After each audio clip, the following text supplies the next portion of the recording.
You are listening to the Thoughts from a Page podcast, which is a member of the Evergreen Podcasts Network. My name is Cindy Burnett, and I love to talk about books with anyone and everyone. While listening to my podcast, you will hear author interviews, behind-the-scenes conversations about various aspects of the publishing world, theme discussions with other book lovers, and more. For more book recommendations and a complete list of all of my interviews, check out my website, thoughtsfromapage.com, and follow me on Facebook and Instagram at Thoughts From a Page. In 2022, I would love for you to join my Patreon group. I offer at least 2 bonus episodes a month and a monthly advanced read and pre-publication author chat. For those on Facebook, I host a special Patreon Facebook group where we all chat books. Thanks so much to those who already participate, and I hope you will consider joining us. Today, Kelly Hooker and I chat about our favorite books from July through September 2022. Kelly is an avid reader, reviewer, and bookstagrammer. She works part-time as a speech pathologist in Michigan. Kelly has 2 toddler boys and a new baby, and firmly believes that nap time is for novels. She is an audiobook enthusiast and loves hosting book club reads and author events. She creates seasonal reading guides to help readers pick up the right book at the right time. I always love talking books with Kelly, and I hope you enjoy our conversation as well. And now for a quick break. For the last year, I have been focusing more on my health and eating habits. In connection with that, I have started drinking AG1 in the morning. When I started drinking AG1 daily, I could feel a real difference in my health and energy levels. That is because AG1 is a foundational nutrition supplement that supports your body's universal needs like gut optimization, stress management, and immune support. Since 2010, AG1 has led the future of foundational nutrition, continuously refining their formula to create a smarter, better way to elevate your baseline health. I recommend AG1 to all of my family and friends because the company has a team of doctors and scientists. It is tested for 950 contaminants and is NSF certified for sport.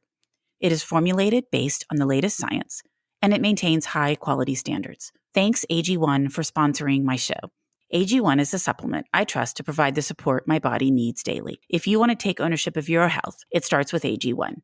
Try AG1 and get a free 1-year supply of vitamin D3K2 and 5 free AG1 travel packs with your first purchase. Go to drinkag1.com/thoughtsfromapage. That's drinkag1.com/thoughtsfromapage. Check it out. And now back to my show. Welcome, Kelly. How are you today? Oh, hi, Cindy. I'm doing great. How are you?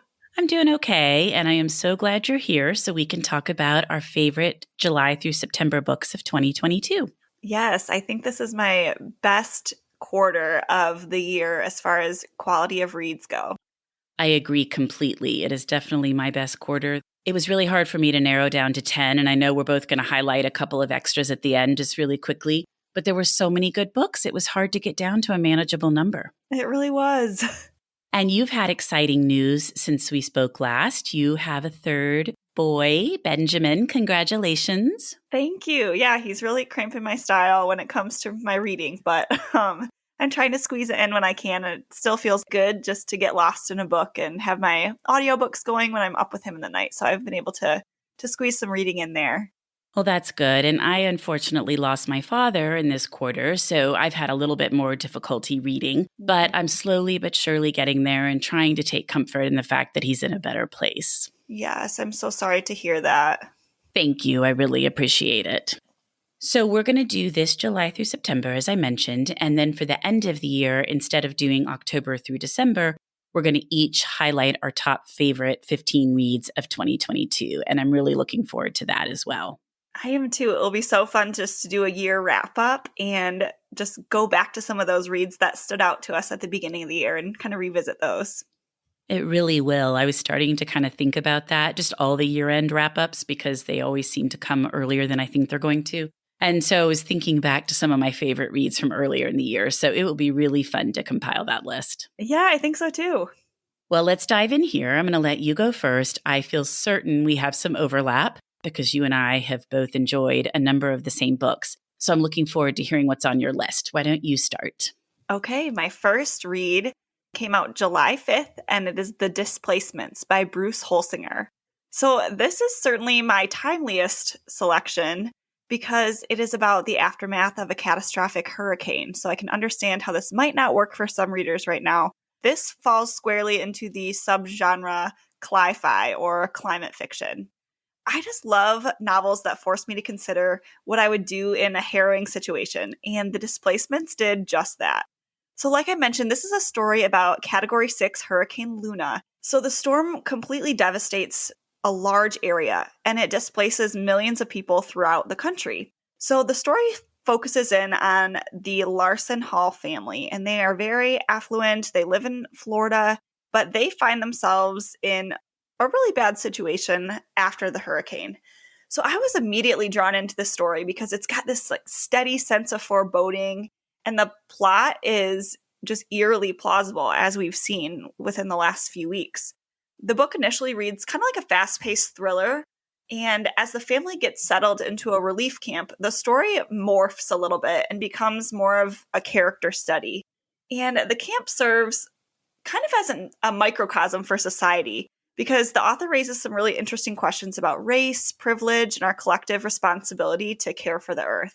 And I think that some readers might have found this messaging to be a little bit heavy-handed, but for me, it left me feeling this urgency to act, and I wasn't distracted by it at all. I thought it was really well done. So despite its 400-plus page length, I flew through this one, even being 9 months pregnant. Nothing was really holding my attention well, but this did. There's so many topics to consider with this book, and I think it would make a really fantastic book club selection. And that was The Displacements by Bruce Holsinger. The beginning of this book completely freaked me out. I was texting my husband every 5 minutes, like, okay, because we're in Houston, and so Yes. we get storms. And so I was like, okay, we need to have more cash at home. Okay, we need to make sure we always know where our phones are if we're leaving, like in the event of a storm. Like I was texting him. He really builds, as you said, this sense of foreboding and like what it would be like. And they all get out the door without their phones and money and all that. And I was like, okay, we need to have all of this. And he's like, what is happening? Because I didn't tell him I was reading a book. And I'm like spam texting him with all this stuff we have to do. I ended up getting these solar charging cell phone chargers. I mean, all this stuff like that really did completely freak me out. But I also felt like it was a good primer for the next time we have a storm here. I know what to do. Yeah, it was a very ominous story, but I don't know. For me, it was just the right book at the right time. But I can completely see how it could be the wrong book at the wrong time for somebody too. Oh, no, I just more meant that I felt like he did a good job of making me rethink my list for hurricanes. I mean, it was helpful. I was like, okay, we need to make sure we do this and that and this. And then, of course, as you said, I mean, Ian just hit and the devastation is crazy. Mm-hmm. So I think that, they're going to see, I think Houston and, all along the Gulf are going to start seeing some of these crazier storms. Yeah. Yeah, it was a really interesting read. So tell me, what is your first book? So my first book is Any Other Family by Eleanor Brown. It's contemporary fiction, and it came out on July 12th. This novel is a beautiful reflection on the concept of family. 3 sets of parents are tied to each other through the biological siblings that they each adopt after the death of the children's grandmother. In an effort to ensure that the siblings remain close, the parents agree to create their own family for these kids, sharing Sunday dinners, celebrating birthdays and holidays together, and even taking a joint vacation. The 3 adoptive mothers are very different from each other, and the book focuses on each of them, their approach to motherhood and how they interact with each other and work to keep their fragile family bonds intact. While the group is on their shared vacation, the children's birth mother surprises them with the news that she is pregnant again and wants help finding a family to adopt the latest baby. And this bombshell threatens to destroy what the group has created. At times, I identified with each of the 3 adoptive mothers and also really felt for each of them. The women all want to do what is best for the children, as well as trying to help them maintain relationships with each other. The author intersperses essays by people wanting to adopt throughout the book, and I found those interesting as well. She really focused on adoption and how different it is for different people, as well as the many reasons people decide to adopt. This will be one of my top reads of the year, and I have not stopped thinking about it since I finished it. I just loved it. And that's Any Other Family by Eleanor Brown. Oh, I'm so glad you brought this book because I loved it too. And I thought the author's note, like you mentioned, was so thoughtful because she's an adoptive mother herself. And so it really brought that level of authenticity to the story that I just so appreciated. One of the things that I loved about this story is I have a best friend who is an adoptive mother, and she has created this family between adoptive siblings, her children's biologic siblings, and their adoptive family. So it's kind of this big blended family in the same way that it is in the story. And I just think it's such a beautiful way to re-envision family and connection and what that can look like. I agree. And I also just loved that each mother had such a different perspective, because I felt like at different times I could identify with each one of them, but I was glad that she portrayed them the way she did. You just really felt for each one of them sometimes, and you also understood exactly where they were coming from. Mm-hmm. Yeah, that's so true. I just thought it was a really, thought-provoking story, and I love stories about motherhood, not surprisingly, just because that's the season that I'm in. So I was really drawn to this story too. I'm so glad you loved it. Me too. So what's up for you? Okay, Acts of Violet by Margarita Montemore, and this also came out July 12th. This was such a pleasant, magical surprise for me. I really enjoyed the author's debut, Una Out of Order, and this was such a unique premise as well, and I think it really delivered. The story follows Violet Volk. She is a talented musician who disappears during one of her performances. And the circumstances surrounding her mysterious public disappearance has really left her fans completely baffled. Like, nobody knows where she went, if it was part of her magic show or if it was something more sinister. So Violet's life is really an enigma to those who followed her career, but even to her own family, they can't really grasp who the real Violet is and why she would want to disappear or what happened to her. I just thought that the premise of this story felt so fresh, and it was a bit genre bending. I haven't read anything like it, and so it's kind of hard to peg down where it falls, and I loved that. So while there's this solid mystery and a few elements of magical realism, at its heart, I loved that this story is about sisterhood and also the repercussions of living in the limelight and how that might affect somebody. Acts of Violet was fantastic on audio. I really highly recommend this format because, first of all, it's got a full cast recording, which I always love. But also, there are just so many fun formatting things. Like, there's a podcast, and so you can hear the podcast transcript kind of come to life, and there's background noises. It just really brought the story to life. One thing I wanted to mention without spoilers is that Acts of Violet raises some really interesting questions, and aspects of the ending are left up for interpretation. So if you like a super nice, tidy ending, this might be tough for you. But I think if you head into this story and just keep an open mind and embrace the ambiguity, then it'll really work well for you. So that was Acts of Violet by Margarita Montemore. I loved that one too, and I'm so glad you included it because I just was really struggling to get to 10. And that one was kind of in the midst of all of that, kind of right on the edge. But it was just fabulous. And I've heard such great things about the audiobook. And when I interviewed her, she was telling me how pleased she was with the audiobook because they even created music for her podcast. And the podcast is just like it actually is a podcast. And so I've got the audiobook and I still need to listen to it because it just sounds like it's fabulous. But I thought it was a great story. And I don't like ambiguous endings usually. But I'll tell you, I think that's like the third book recently that I've read with an ambiguous ending. And I've decided maybe it just depends because at first I was unsure, but as I've thought about it more and more, I understand why that ending is ambiguous and I don't mind it at all. And that's a great read. Yeah, that's where I landed too. So I'm glad that you also enjoyed it. I'm just laughing because apparently that's becoming more common because there's just several other books that I have read recently with more ambiguous endings and I haven't minded it. So I don't know if it's me or the way the ending is done. It's interesting. Mm-hmm. Yeah, I think so too. So my next one is The Librarian Spy by Madeline Martin. It's historical fiction and it came out on July 26th. The Librarian Spy takes place in Lisbon, Portugal and Lyon, France during World War II. Ava works as a librarian at the Library of Congress until she is recruited by the U.S. military to spy during World War II. She is sent to Lisbon to pose as a librarian while gathering intel for the war effort. Meanwhile, Elaine is working in Lyon helping to operate a printing press run by the French resistance, but the Nazis are frantically searching to locate the press and silence the printer. As the war continues, the two women begin communicating through coded messages as they each work to help the Allies win the war. While many historical fiction books are set during World War II, few address what life was like in Portugal during that time period. Since Portugal was neutral, life there was drastically different than most of Europe. And Martin vividly depicts this in her compelling, heartbreaking, and entertaining tale. There was no rationing, and tons of Europeans fleeing the Nazis came to Portugal to try to leave for the United States. She portrays what it was like for those individuals as they got visas and then tried to get boat tickets. And if you missed your window of time, the whole thing reset. So she just does a really great job of bringing that to life. And I felt like I was on the streets of Portugal and Lyon as I was reading the book. The Lyon storyline is a little darker, but it's equally fascinating. This was a Patreon early read for my Patreon group, and the group loved it so much that I am hosting her for my literary salon in November here in Houston. I just thought it was an absolute standout of a read, and that's The Librarian Spy by Madeline Martin. Oh, that sounds so interesting, especially because of the Portugal setting and Portugal being neutral during the war. I hadn't thought about what life might be like there. So this sounds great.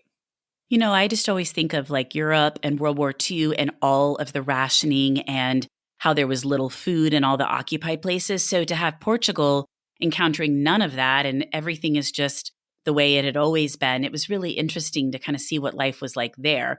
Though there were still spies from both sides and there was a lot happening, it just didn't have some of those elements that you normally think of as Europe in World War II. Right. I love how authors are expanding on the World War II subgenre and just branching out and bringing new stories to life from different parts of the world. I think that's so fascinating. I agree. And I think it's interesting because people will say, oh, I'm so tired of World War II. I've read everything there is to read about it. And I'm like, there's no way, because so many countries were involved and the war went for so long, built up for so long, that I just think there are so many stories left untold. And I really like it when I come across one that is different. Yeah, me too. What's up for you?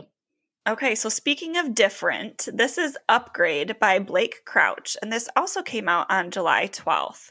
So if I mention the sci-fi genre and it's really not your thing, just try to hang with me here, because I wouldn't consider myself a sci-fi buff really by any stretch of the imagination, but I just think there's something about Blake Crouch's storytelling that's absolutely magnetic.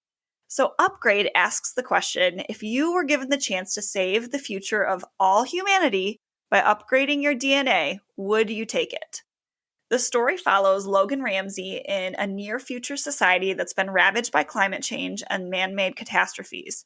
So Logan involuntarily finds his body and mind slowly transforming into optimal conditions. So he's got this uncharted IQ, really incredible physical abilities, but these things are coming at a cost. I'll admit that the premise does sound a bit heady, but really this is a story that explores what it means to be human.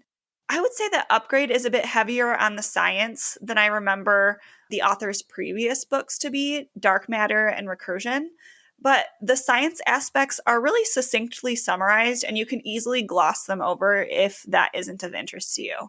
All of Crouch's books read like bingeable thrillers, and I especially love how he incorporates themes of home and family into his stories. He just raises some really interesting questions about the common good and human complacency and what our role is in protecting future generations. So once again, I just found myself completely blown away by Blake Crouch's brilliant creativity and the way that he can craft such a unique story.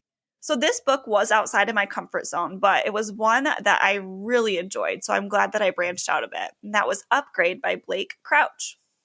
I haven't read Upgrade, but I loved Recursion. And I would not say I'm a sci-fi fan either, but I thought Recursion was great. So I need to go back and pick up Dark Matter and then read Upgrade as well.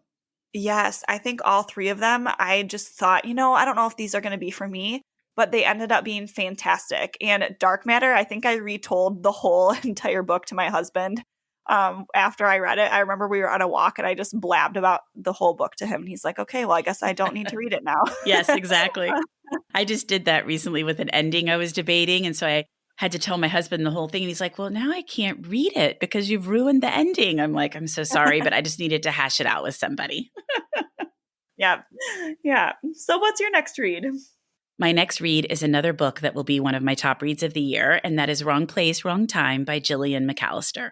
And it's a mystery thriller, kind of, I don't know which one it is, I guess. It's a mystery/thriller set in the UK, and it came out on August 2nd. As the book opens, Jen witnesses her 18-year-old son, Todd, murdering a complete stranger in the middle of the night right in front of their house. Devastated that her son, with whom she is close, has taken someone's life, Jen cries herself to sleep on the sofa. The following morning, she wakes up anxious to begin understanding why her son committed this horrific crime, but instead finds herself not on the morning after the crime, but the morning before it happened. Each night she goes to sleep, she wakes up further back in time. Jen begins to realize that each day she lands on is teaching her something about the events that led up to her son's actions, as she continues to search for why this all occurred, and more importantly, search for how to stop it from happening. Wrong Place, Wrong Time is an intelligent and compulsive read that kept me turning the pages through all sorts of twists and turns, and is the best thriller that I have read in a long time. I have recommended this book to so many people and have had great feedback on it. It made me really reflect on the various stages of my life, as well as that of my children, and also perspective. Once Jen had more knowledge of certain events, she saw things in a totally different way or noticed aspects of things that she hadn't noticed before, and I found that so fascinating and so compelling. So that is Wrong Place, Wrong Time by Gillian McAllister.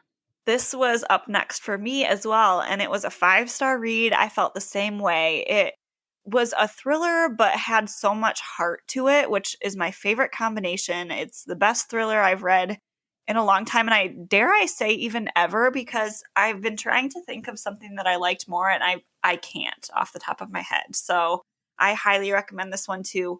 I loved the backwards storytelling. I thought it might get confusing, but it was really easy to follow, and I thought it was masterful, really, how all of the pieces fell together. And like you were saying, I think the book really made me consider, what's important as a mom, and just having, 3 little boys that are 4 and under. I feel like sometimes I just get caught up in the weeds and I'm just in the thick of it in the day to day. And so seeing this bird's eye view of a mom of an older son who watches her son, and goes back to when he was at different stages of his life and their relationship, it just made me consider how I want to be raising my boys and just kind of what the end game is. So I loved that about this story. And to have faith that what you're doing with raising them is going to result in good kids, because, she kind of struggles with that. She's like, we have this close relationship. He's a really good kid. What have I done wrong? And so I think as she kind of goes back and is looking through everything, she realizes, she hasn't done anything wrong. And I don't think that's a spoiler. No. But more to realize that, every person is their own person, but also you have to have faith that if you're doing the very best you can and you're putting your all into it, that your children are going to turn out well. Yeah, I think that's so true. So that just really tugged on my heartstrings a bit. So I ended this book in just a little weepy mess, and I loved it though. I did too. What's up next for you, Kelly? I have Carrie, Soto is Back by Taylor Jenkins Reid, and this came out August 30th. So I think Taylor Jenkins Reid has served up another ace with her highly anticipated release, Carrie, Soto is Back. I really enjoyed all of her most recent books, but I guess I wouldn't consider myself fanatical in the way that some other readers do. But this was a 5-star read for me, and maybe my favorite of hers, although Daisy Jones is really hard to beat on audio. So the story is about Carrie Soto, and after dominating the women's tennis scene from the late 70s to the early 90s, she steps away from the game to go out on top. 6 years later, and no longer in her prime, she comes out of retirement and back into the limelight to defend her world records at the age of 37. So I don't think it's necessary for you to have an undying love for tennis to enjoy this story, but I do think having a heart of a competitor might boost your investment in Carrie's journey. I've heard from readers that don't love sports that they've either loved this or it hasn't been for them. So I really do think it's going to be variable, but I'm curious to see where other readers land on this. I loved Carrie as a character. She was so callous towards the media and her opponents, and really sometimes even to those closest to her. But I couldn't help but root for her success on and off the court. She's just one of the most distinctive female characters that I've read. She just had this hard exterior and this singular focus, and that really led to her success, but it was really lonely for her at the top. I loved her character arc in general, and how she progressed and grew as a character and opened herself to new experiences, even after she felt like she had it all. So the story really shines in its portrayal of this tender father-daughter relationship, and I just don't see that a lot in books often. And like my own father, Carrie's dad, who was also her coach, played a really big role in her success. And it just reminded me of my dad and his unfailing dedication and love, with me in sports growing up. And so that was a fun aspect of the book for me. And that was a 5-star read. That was Carrie, Soto is Back by Taylor Jenkins Reid. I'm so glad you included this one because it was in my top 10 as well. So I'll just chime in now about the things that I liked about it. Yeah. Like, I'm not a diehard fan. Some of her books I love, some I like. It just really depends. But I loved this one. And Daisy Jones was my favorite before, and I think they are now neck and neck. Yeah. I just felt like Carrie's arc, as you mentioned, was wonderful. And she isn't that likable, or she isn't likable probably when the book starts. But as you get to know her, you understand why she's the way she is and her singular focus and the fact that she's sort of had to devote her entire life to tennis at the expense of all of these other things. She hasn't had the time to develop friends. She doesn't understand having a romantic relationship. Like, there's just a lot there. And once I saw some of that develop, I really began to like her and I rooted for her. I did think it was a slow start. I had several people highly, highly recommend it to me when I picked it up. And the first probably 50 pages, I was like, this is all right, And then once it really kind of picked up, I thought it was great. And it was definitely a 5-star read for me as well. I just thought it was outstanding. Mm-hmm. Yeah, some of the tennis match scenes as well, I thought I was going to get a little bored, but I was so invested. Like, it felt like I was watching it on TV, which I don't even watch tennis on TV, but it kind of made me want to. Well, and they timed the release with the US Open. And then it was really interesting because Serena was on her final matches. Of course, she didn't take the break and come back and all that. But still, it was interesting because I thought there were some parallels. Yeah, that's true. It was a good one. Okay, what read is next for you, Cindy? So mine is Dirt Creek by Hayley Scrivener. It's a mystery/thriller set in Australia, and it came out on August 2nd. Dirt Creek is a slow burn mystery about the murder of a 12-year-old girl in a small town in rural Australia and the repercussions on the community, its families, and the children living there. The story is told using multiple points of view, punctuated by a Greek chorus giving voice to the town's remaining children. Durton, nicknamed Dirt Creek, is a small town whose residents are hiding numerous secrets. When 12-year-old Esther doesn't return home after school, Durton's residents are sent into a tailspin, obsessing about how such a thing could happen in their town. When the police arrive and begin working the case by organizing searches with local volunteers and interviewing everyone in the town, it quickly becomes clear that everything is not as it seems. Scrivener weaves an engrossing tale of being in the wrong place at the wrong time, and how the choices we make have long-lasting consequences. It took me a bit to catch on to the Greek chorus, but once I did, I thought it was a genius move for her to create this Greek chorus with the children of the town. It added a clever element to the book, and I'm also a huge fan of stories set in Australia. I thought this one was so much better than another recent release, Wake by Shelley Burr. That story to me was so convoluted, and I just wanted it to end. I didn't feel like she did a very good job of sort of bringing Australia to life, and the mystery was, I don't know, sort of silly. But I think the opposite of Dirt Creek. Like, you just feel like you were there in this dusty small town in rural Australia. She brings the characters to life, the town, everything. So I just highly, highly recommend it. And that is Dirt Creek by Hayley Scrivener. That one just missed my list too. I really enjoyed that one. And I love that it was a debut. It felt gritty and kind of as in the same way that Jane Harper's The Dry felt. Like, the Australian outback just is a character in its own right. And I loved that. I loved that too. I really think that those type of immersive settings completely make a book. Yeah, absolutely. So what's up next for you? So next up for me is Daisy Darker by Alice Feeney, and this came out August 30th. I loved this atmospheric story with a string of mysterious murders that just kept me turning the pages. I think this is perfect for spooky season fall reading. The story is told in this hour-by-hour fashion as we meet the Darker family at their seaside island retreat on Halloween night. So in true locked room mystery fashion, high tide has come in and then they're all trapped inside. Slowly, members of the Darker family are murdered in meticulous ways, and each family member has their own secrets that are slowly revealed in flashbacks told through family home videos from the 1980s, which I thought was so interesting. I love a good locked room mystery, and this story was no exception. It was really reminiscent of Agatha Christie's infamous novel, And Then There Were None, but Daisy Darker felt really fresh in its twists and turns.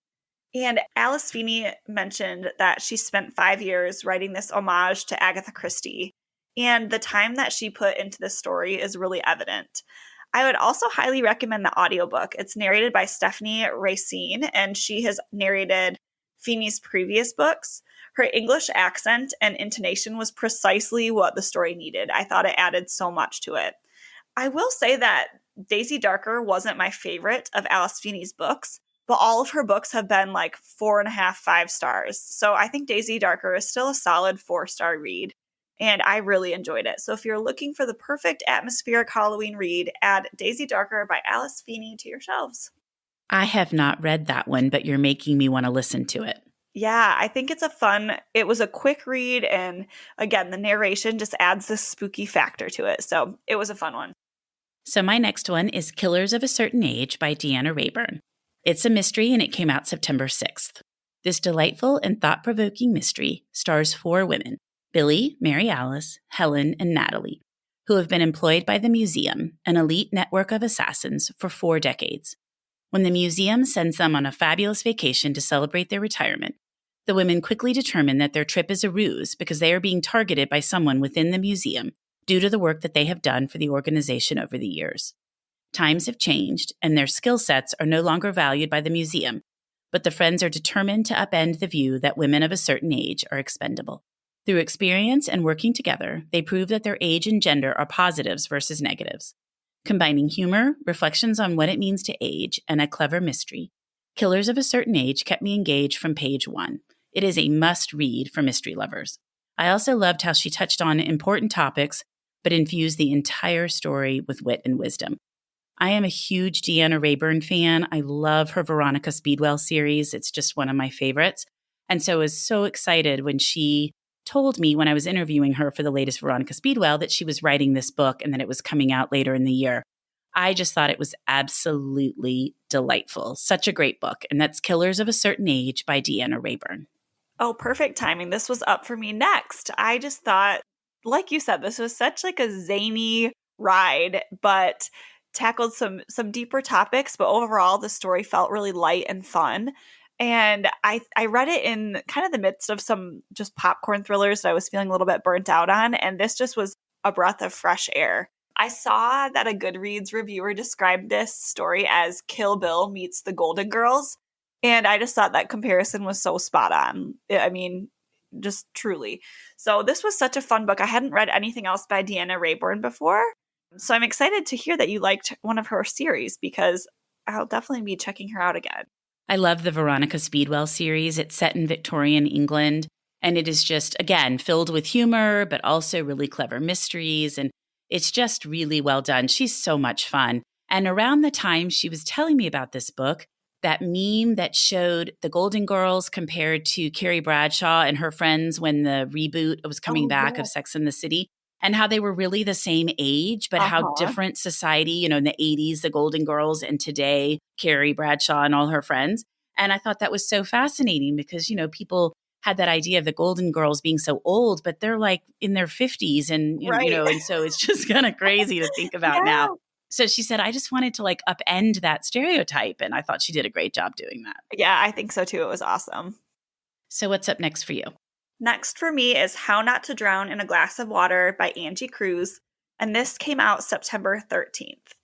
I loved everything about the story. This was a 5-star read for me and one that I want to shout from the rooftops. It was such a true delight. And the audio experience was really, I think, maybe one of the best that I've had. The story follows Cara Romero, and she's an immigrant from the Dominican Republic, and she finds herself looking for work when her job at a New York City factory that she's held for decades is eliminated due to the recession. So she's middle-aged, and she's just trying to reinvent herself and start over. The structure of the story is so unique. It's set up over the course of 12 counseling sessions as Cara meets with a job counselor. And Cara treats this counselor like she is, in actual mental health counseling. Like she divulges everything to her and has really poor boundaries, but is so charming through these sessions. So Angie Cruz is the author, and she wrote Dominicana, which I have not yet read, but I plan to. But she gave Cara such a distinctive voice. She's got this great personality and a tender heart for her estranged son and a deep loyalty to the people that she loves. And she's just this character that is going to live rent-free in my mind. Every time I think of her, I still smile. The story is infused with so much heart and humor that I actually laughed out loud, which really never happens to me. I'm a stoic reader, but I was out for a walk and listening to this and like laughing. I'm like, hope nobody sees me out here, but it was just so funny. I think the audiobook is really the way to go, almost to the point where if you just read it on the pages, you're missing out. Like, I feel sad for you a little bit because it's just so good. Kara's accent and her zany antics really shine through the narration. The audio is also completely immersive because it gives various background sound effects that really enhance the story. So, when she's walking into her counselor's office, you hear footsteps. And when she's filling out some of these job application forms, you hear typing sounds.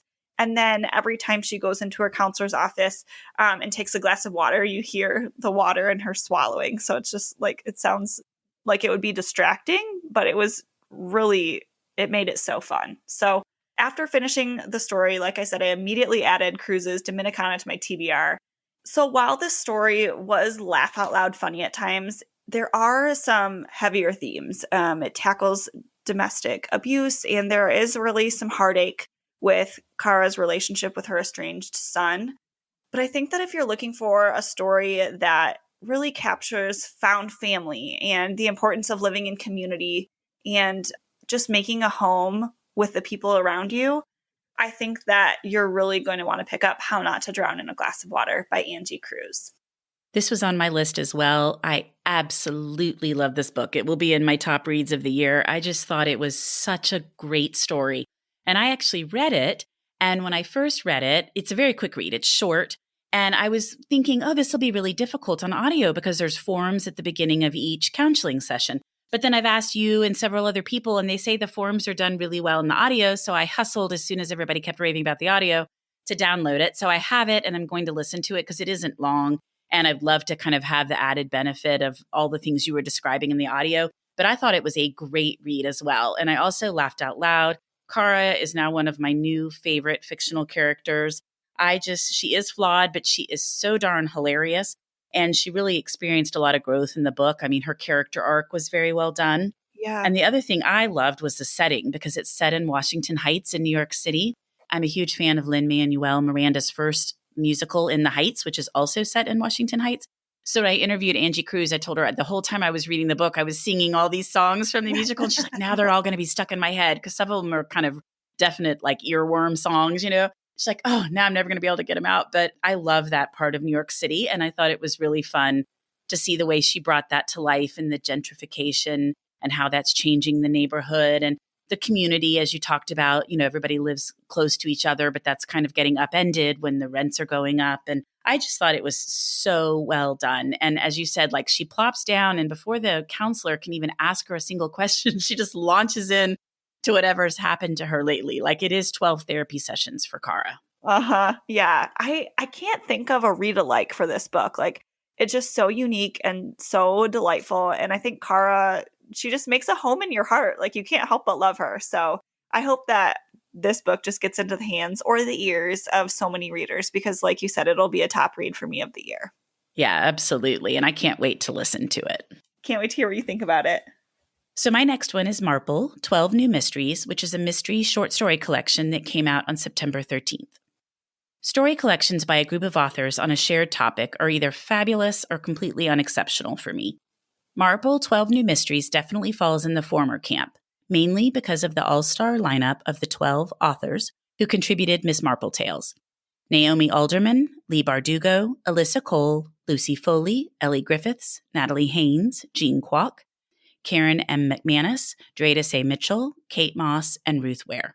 Each author creates their own take on Miss Marple, and the settings, additional characters, and actual mysteries solved by Miss Marple vary widely, which makes the collection very engaging to read. The authors clearly did their research on Miss Marple and the cases she solved, and it was so interesting to see the many different directions that they went with that knowledge. The definite standouts for me were the stories by Ruth Ware, Jean Kwok, and Ellie Griffiths. A couple of the mysteries fell a little flat for me, but I think that's always the case in collections like these. Overall, it is a highly engaging and creative book, particularly for those who love mysteries and Agatha Christie. And that's Marple, 12 New Mysteries by various authors. I have this one on audio, and I started the first mystery and got distracted by a new release and haven't gone back to it yet. But I actually haven't read any of the original Marple stories. So I think I want to read one first and then go back just to kind of get a feel for the original before I see some of these fresh takes. But I love the variety of contributing authors, and I'm curious to see how this plays out. Well, I was talking with the publicist about it because truly, when you see these collections normally, there'll be 2 or 3 authors that are big standouts and then some people you've never heard of and then, some kind of people in the middle. But this is truly like 12 amazing authors. And to see them all come together for something like this, I just thought, okay, I can't pass it up. And it's a stunning, stunning cover. But it was really fun to see the different directions that they went. And I haven't read a Miss Marple story in a while. But it was fun to see there were certain elements that showed up in almost every single story, and then some stuff that went in totally different directions. But I thoroughly enjoyed it. And the nice thing about it is you can pick it up and put it down so easily. True. That's such a fun idea. I love it. So my next one is The Matchmaker's Gift by Lynda Cohen Loigman, and it's historical fiction that came out on September 20th. Written in a dual timeline format, The Matchmaker's Gift follows Sarah Glickman, a Jewish matchmaker ahead of her time in the early 20th century, who begins her matchmaking when she is 10 and finds her sister a husband. When she dies, she leaves her journals to her granddaughter Abby, who is a lonely divorce attorney. Abby is distrustful of true love because her parents fought often and eventually went through a bitter divorce.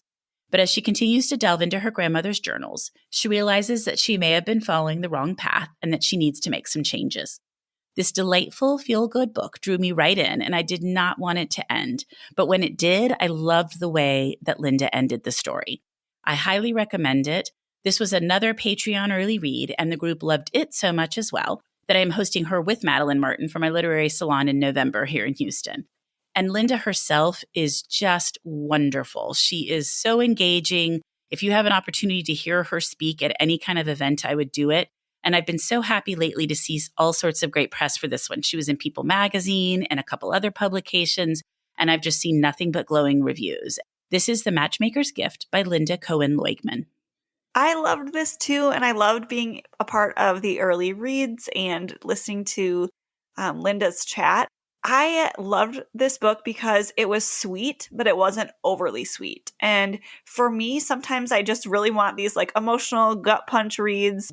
But I do need some lighter reads in the mix of things to just kind of keep a good reading balance. But I'm not really drawn to like rom-coms. So this was this perfect sweet spot for me of really a heartwarming story, but really had some substance to it. And I learned a lot too. I didn't realize that there was a Jewish tradition of matchmaking. And I thought that historical aspect and how she drew from this newspaper article, from years ago was so, so interesting.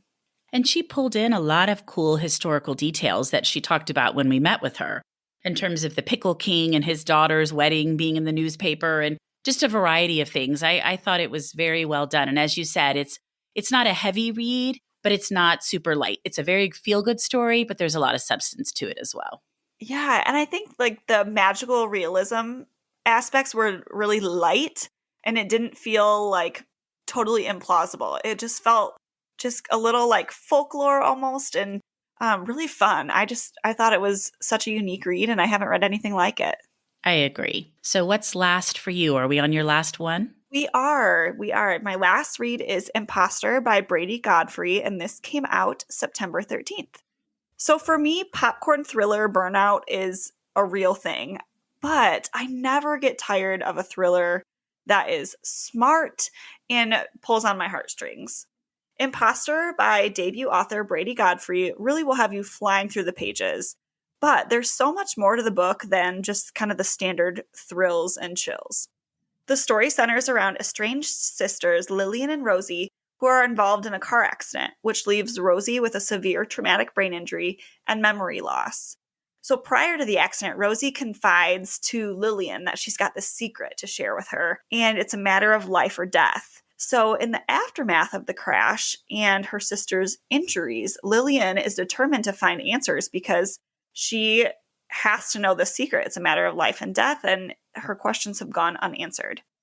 So I love the way that Bradeigh Godfrey drew on her personal knowledge as a physician, because in her career, she works with people who have sustained traumatic brain injuries.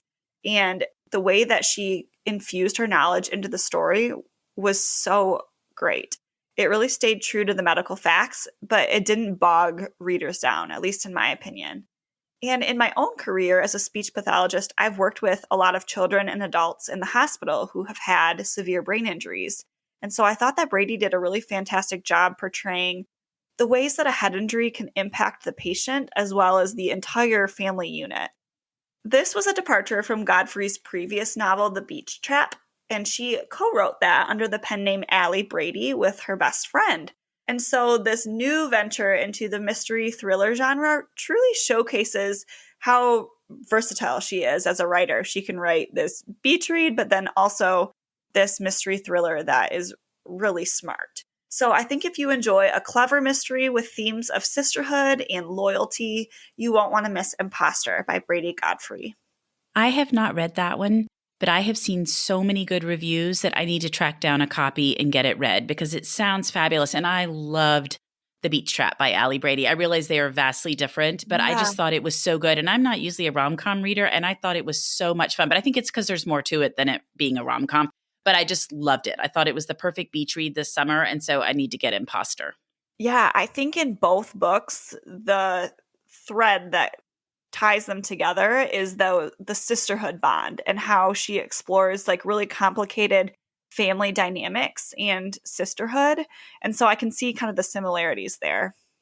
Makes sense. Well, what is your last read? So my last read is Jacqueline in Paris by Ann Mah, and it's historical fiction that came out on September 27th. 20-year-old Jacqueline Bouvier spent her junior year abroad in post-war 1949-1950 Paris. And in Jacqueline in Paris, Mah brings to life Bouvier's time there and its impact on the rest of her life.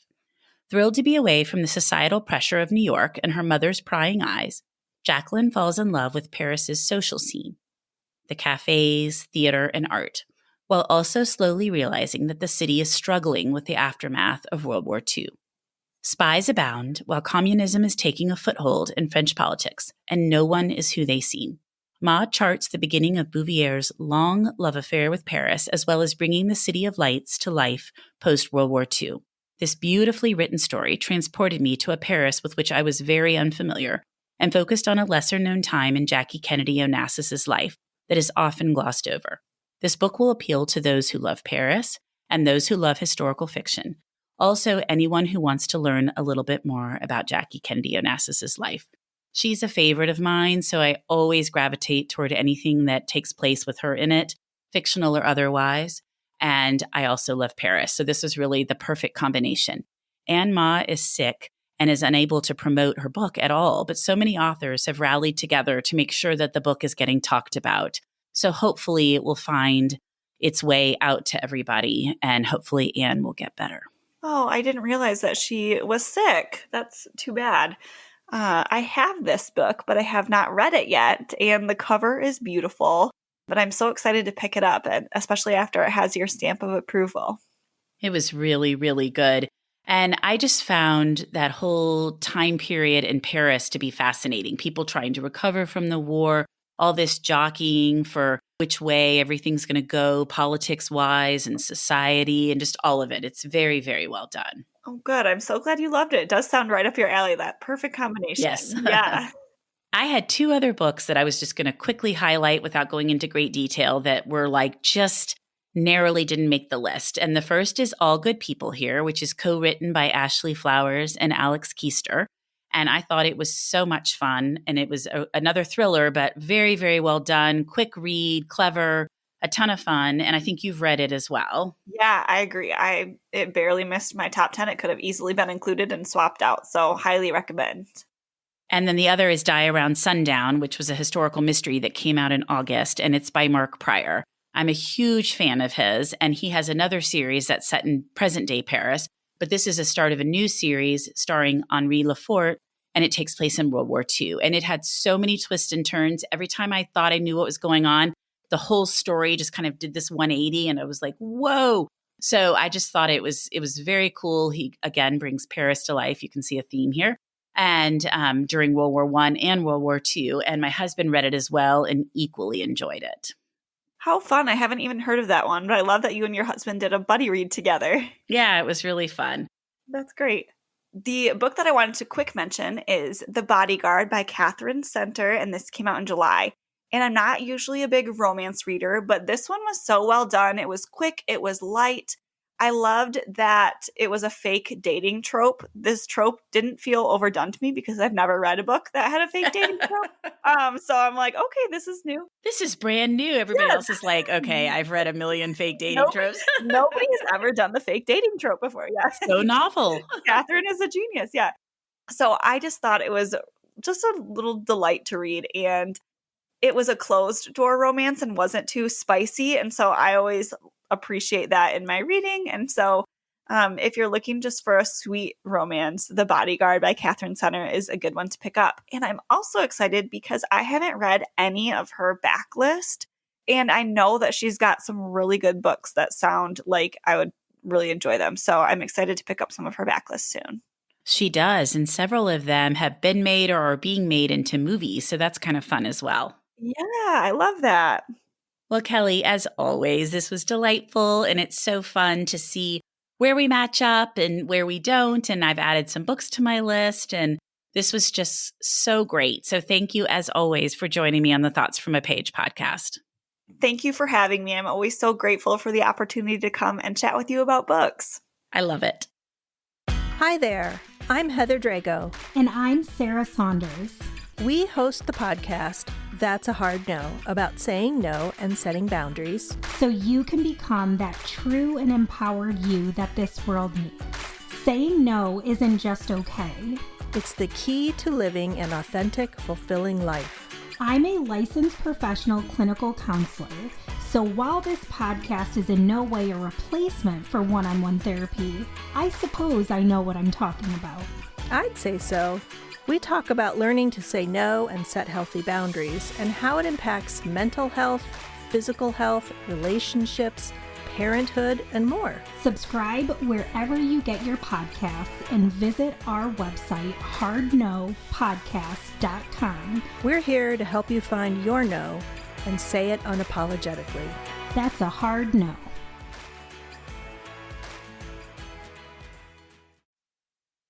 Thank you so much for tuning in today. I really appreciate your taking the time to listen to my podcast. I want to quickly share about this wonderful company I am now partnering with. I am always looking for entities that promote and highlight books, and recently came across Book Clubs, a company who provides all sorts of resources for established and new book clubs, as well as individual readers. My own personal book club recently signed up on Book Clubs, and the group has been impressed with all of the great tools the site and app provide. The Book Club's website is linked in my show notes, and I hope you will check them out soon. Also, if you like my show, I would be so grateful if you would tell everyone you know about it and rate it on whichever platform you listen on. It truly makes a huge difference and really helps the show grow. The book discussed in this episode can be purchased at my bookshop storefront, and that link is also in the show notes. I hope you will check out some other Thoughts from a Page episodes, and have a great day.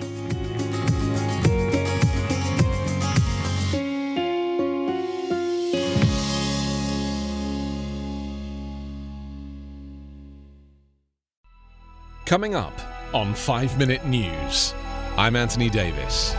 You might think it's partisan because maybe it's critical of one side or the other, but it's not, it's just the truth. And I think that's also something that's kind of unusual for Americans listening to the radio or to podcasts, because the news landscape in the States has been so partisan for so many decades. So 5 Minute News is verified, truthful, independent, unbiased, and essential world news daily.